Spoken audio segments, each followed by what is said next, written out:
scripture comes from the book of Psalms, chapter 31, verses 1 through 5, 15 through 16. If you can stand, if you can't, that's okay. God forgives you. In you, God, I took refuge. Never let me be disgraced. In your justice, deliver me. Turn your ear to me. Hurry. Rescue me. Be the rock I hid behind. Be the walled fortress that saves me. Because you are my rock, my fortress, and for the sake of your name, lead me, guide me. Pull me out of the trap they set for me, for you are my refuge. Into your hands I commit my spirit. Deliver me, God, God of truth. My times are in your hand. Save me from the hands of my enemies and persecutors. Smile on your faithful one. Hear what the Spirit is saying to the church.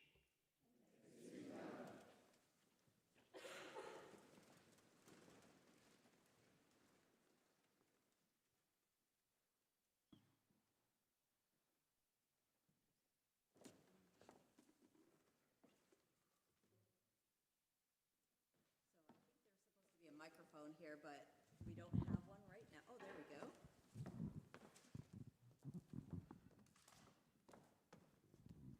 All right, I'm going to invite a few people over here to for a little panel that we've got today. So I'm going to invite Stuart, Art Park, and Zozette to all come and sit down. We are going to be doing a Central Speaks about Talanoa, and I'll have Stuart explain a little bit about what that is. You can read a little bit about it here, and it's about sharing stories that are open and receptive. So know that we're speaking here today, but please find us today and all days moving forward to continue the conversations. We are so thrilled to be able to share, and we want to hear from you as well. So I'm going to turn it over to Stuart, who's going to tell us just a little bit more about what this is. Aloha kakayaka kako. It is 7:30 in the morning. That was the radio message we heard in Hawaii. I'm a native Hawaiian from the Pacific island of Hawaii, but before I begin and explain Talanoa to you, I just wanted to share that with you as I reflected on that this morning. And that's basically greeting all the Hawaiians saying good morning. So I heard that when I was a school child. But the word Talanoa is not really a familiar word to me growing up in Hawaii until I was maybe 19 or 20 and before leaving. And I've heard of the word, but then we don't use it in Hawaii as much. Probably we would use ho'oponopono or mo'olelo, but they're relatively the same in the sense that it's about hearing people's, hearing what people have to say, honestly coming to safe spaces and discussing how, we don't leave anyone out, we come up with creative ideas in a form of being able to create a community development project or remedy some of the things that have gone on that we could fix altogether so no one is left out so that we can move forward. And that's kind of, in general, that's what it is, but we call it ho'oponopono, which is more familiar or personal reconciliation, as mo'olelo is more of spoken chants, songs, and discussions that they have in the community to produce something that's going to be moving forward and correct any wrongdoings and that sort of stuff. As far as my background is concerned, I was born on the island of Oahu in Honolulu, Hawaii. And my name, Stuart Kanani Jacobson, is my middle name, basically means heavenly aura, because I asked my mother, like, why would you give me a name Kanani? What does that mean? And she said, when you were born, you had a heavenly aura. I'm not sure if that's still over me right now. I don't know what that looks like, to be honest with you, other than some of the pictures we see on the walls and books. But in general, that's what I got. So kind of leaves you, like, wow, what does that mean? Am I special? Well, we're all special, right? So anyway, by the time I was sixth grade, well, let me just kind of back up a little bit. My father went to prison when I was 7, so I was raised by a single mother. My grandparents are mixed, Black, Puerto Rican, and Chinese. So I spent a lot of time on that side of the family with my grandparents from the Depression era. And then my father's side, the Hawaiian side, he was Hawaiian and Scandinavian. My mom was Okinawan and a UK blend, born during the war, but she was adopted. So I have quite a diverse family background, but stayed on my mom's side mostly until she could win independence. And anyway, she tried to get me to a private school institution called Kamehameha Schools, which was founded by Bernice Pawahi Bishop in 1887, and formed it when there were only 44,000 Hawaiians on the island, when there used to be 1 million or so before the discovery of the islands, and plague, smallpox, and all this kind of diseases wiped out most of the population. So she said the only thing that's going to save them, because she was highly educated, was education, and formed the schools, bequeathing her as she was a princess, about 9% of the island into a trust that was stewarded to provide for a school that educate boys and girls that of Native descent. And I was able to go to the school in different facets until finally getting into the school, and some interesting, and maybe it was God sent, but I was introduced to the culture, the language, the alphabet, this music, all this kind of stuff. You do receive that as a child growing up in the elementary school system, so it's wonderful, history, all this kind of stuff. So we know, everyone knows in Hawaii what went down back in the day. And got some field trips, we go swimming to the beach, all kinds of cultural things. We learn about places and the stories that go behind it that really brings you into the culture, until eventually my mom wanted me to go to the school. I failed once trying to get in 7th grade, because you can only get in, it's a private school. And I told her I'll do it in 9th grade. So I took the test, but I wasn't a good student, I was goofing out, surfing and all this kind of stuff. And more importantly, I tried, but then that day there was a big surfing day, so I missed the testing. And my mom wasn't real happy when I got home. And I said, Mom, don't worry, I'll get into the school next year. Don't.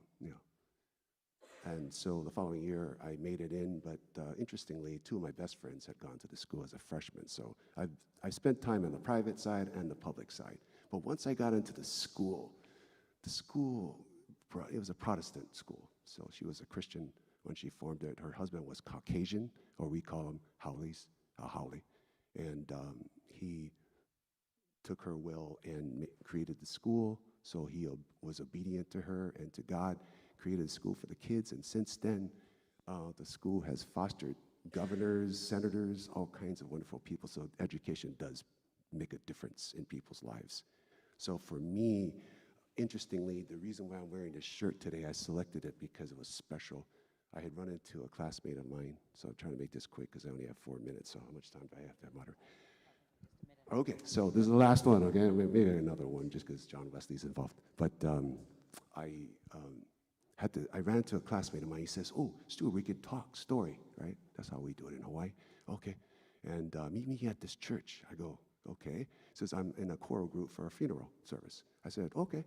So I met him. It's a downtown church called St. Andrew's Priory, the chapel, and it's a private school for girls. So if you have a lot of money, you can send your daughter there for school.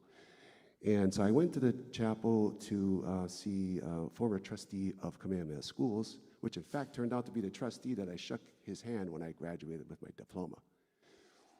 And so I went there, listened to the service, 3 orators spoke, and I was like, wow, this guy is like amazing.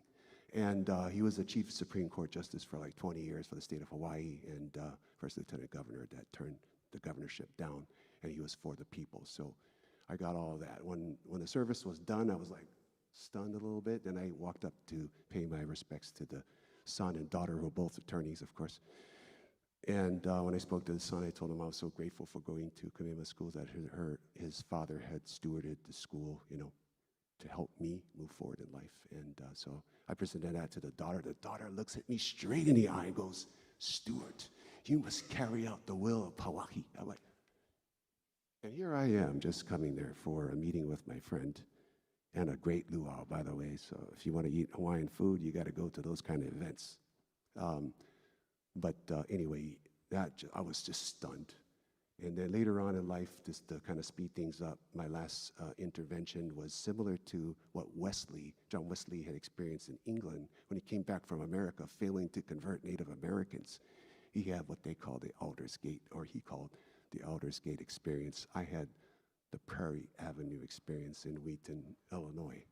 So for me, I'm going to carry out this mission, whether I live or die in the process, but that is basically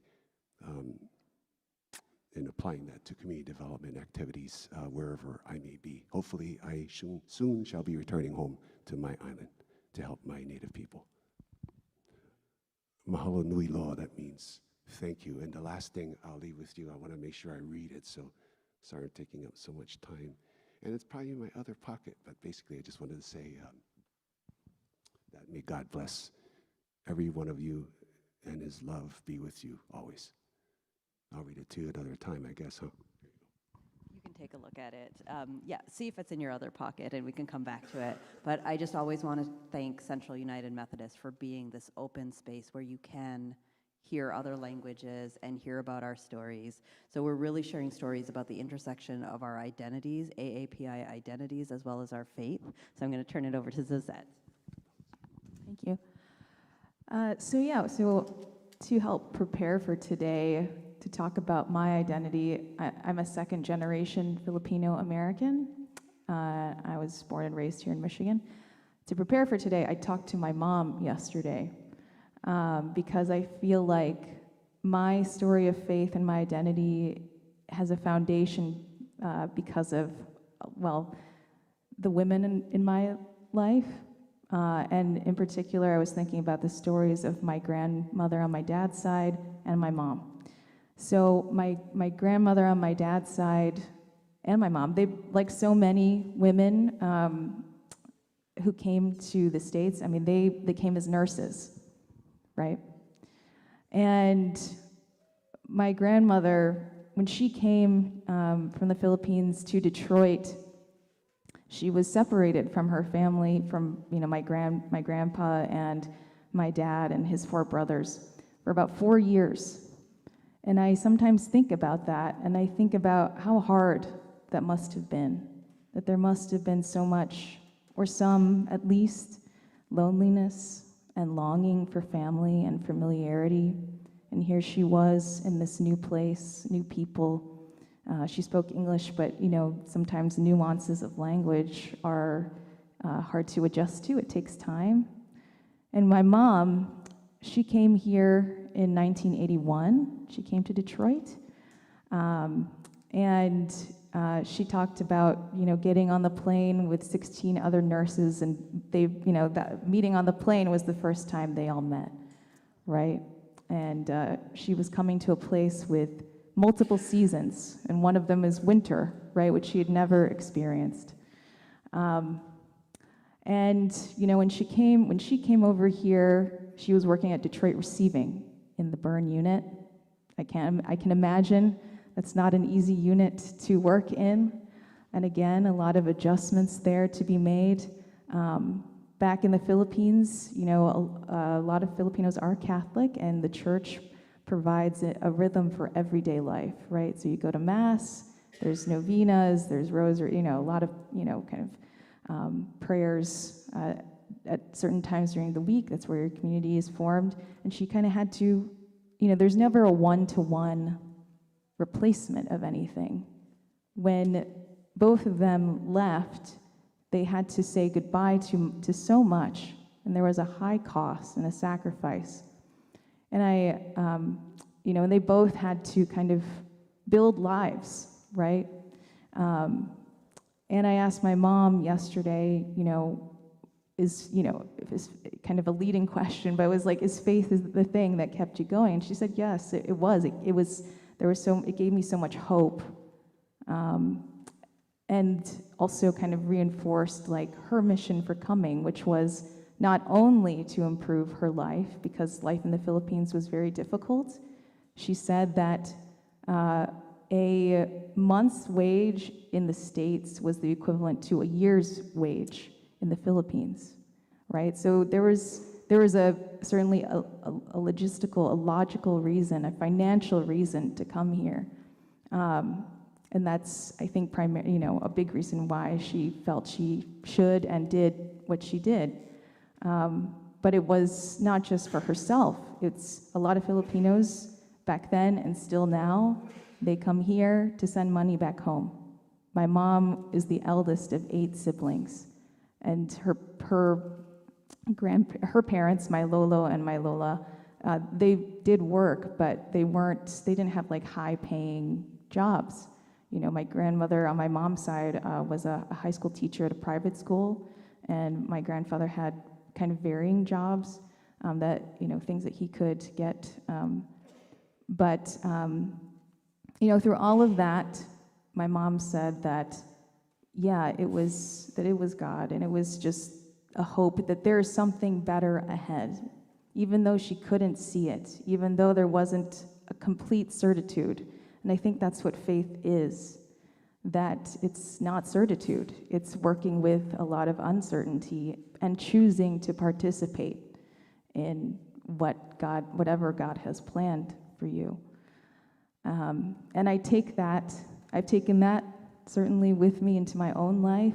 I have not had to make the same journey as my mom or my grandmother, but it made me think of when I was working at a church before I came here, but I was closeted, and so there's some, that was tough. And so I had to make a choice to leave this familiar place and to leave this kind of church family that I knew for several years, with the hope that there could be joy on the other side of this immense fear of the fallout of coming out, and leaving this place that helped provide also financial stability, right? And I had to choose to participate in whatever God was offering to me on the other side of this fear, so that I myself could live more authentically and perhaps, could help other people with living more honestly. And so, I think that, and that's why I can't talk about my own identity and my faith without talking about the women who have inspired me to take those same leaps of faith, though the circumstances are very different.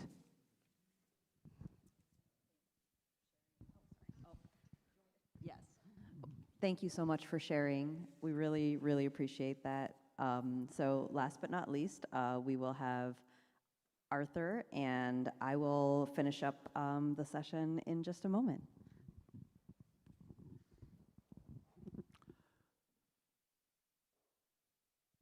If I were to tell you a Methodist story about faith, it would be my grandparents' story. But today I'd like to just talk about some things that happened to me. I grew up in a tiny town in central Pennsylvania. Population was about 1,200 people, and it was what you call a close-knit community. My mother was born and raised in that town. My father was born in San Francisco, the first ethnic Korean to be born in California, and 8 years before officially Koreans came to the United States. So there is a whole story that someday I'll tell you, but not today. Dad was also the first Asian American to live in that small town. And to this day, we may still be the only Asian family that ever lived there.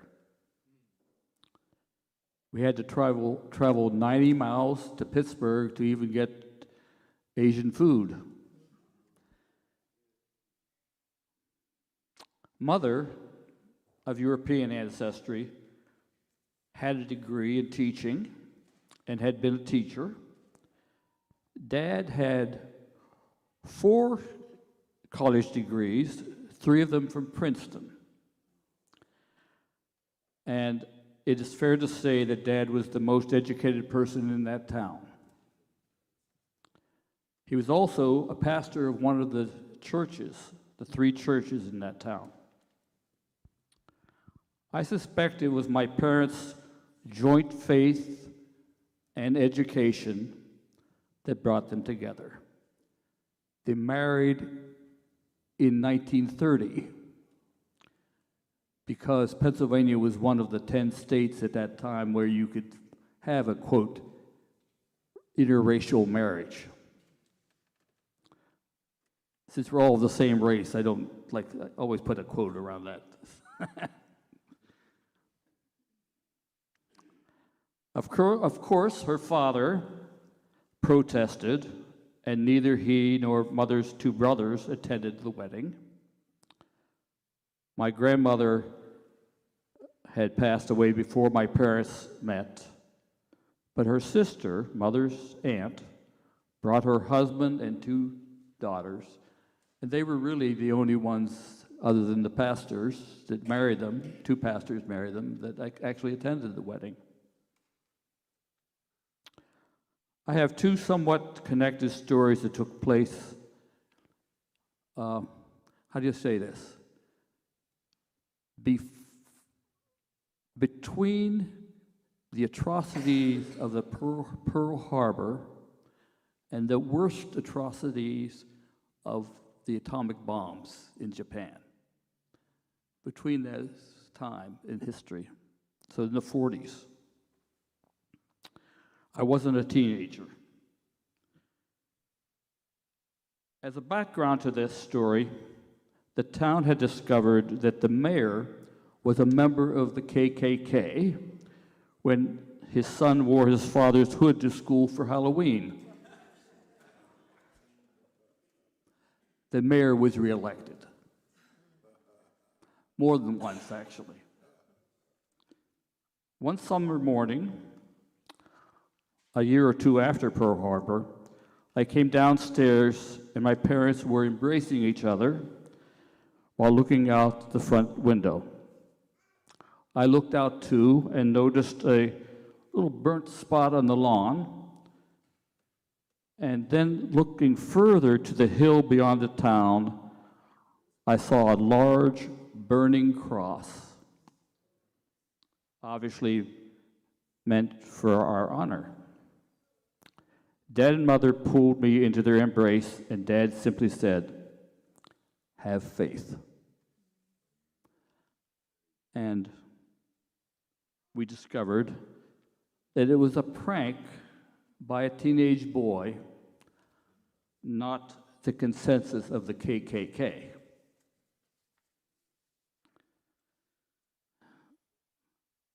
I must remind you that the KKK is a white Christian nationalist organization that was listed as #1 U.S. terrorist organization until our current president removed it from the list. Growing up in that small town, I learned that the vast majority of the people who lived there were good, honest, caring, and loving people. But there were a few who weren't. I mean, for instance, I tried to be a Boy Scout, but after each meeting, as I walked home, a bunch of Boy Scouts would grab me and throw me in the bushes. And after 3 times of that, I decided, what am I doing here, right? I have nothing against the Boy Scouts, because you must never blame all for the actions of a few. One summer afternoon, a friend and I were walking near Dad's church. 2 other boys, older than us, high school kids, were walking on the other side of the street. Suddenly, they shouted, "Let's get 'em!" And they started running towards us. And of course, we started running. And for some strange reason, still don't know exactly why, I ran to the church, even though it was a Saturday morning and that church door should have been locked, but it wasn't.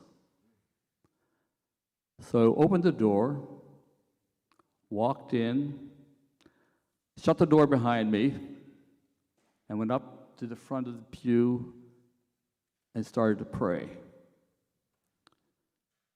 Well, the door made the boys pause for a while, but not long enough. So they opened the door and came into the church and started walking towards me. Suddenly, the door opened again, and my dad was there. And he told them to get out in a stern voice, and they did. On the way home, I asked my father why he had come to that church just then. Dad said,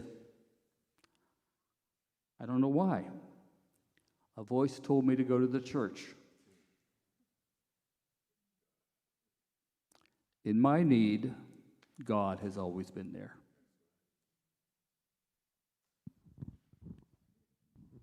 By the way, the reason why I was wearing this shirt is because my friend had this shirt on. I go, "Where'd you get that wonderful shirt?"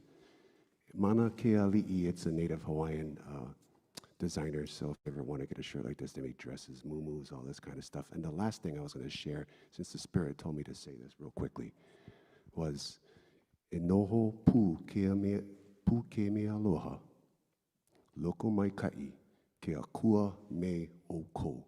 May God bless and provide love for all of you. Thank you so much. So, Akon Ami Amarnam Molika. This is the first time I think I've ever said Bengali words on a stage into a microphone, and I'm able to do that today because I've been part of this family for so long. I feel welcome here, and when I hear all of these stories here, I'm inspired by those who are able to speak their voice, their language, be able to dress the way they want to, and it is an incredible feeling to be accepted. That's all we ever want, and I love that every single one of these stories had purpose, had a calling.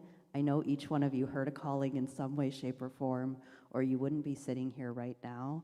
So thank you for celebrating Asian Americans and Pacific Islanders today, this month, but know that we would love to be celebrated all year.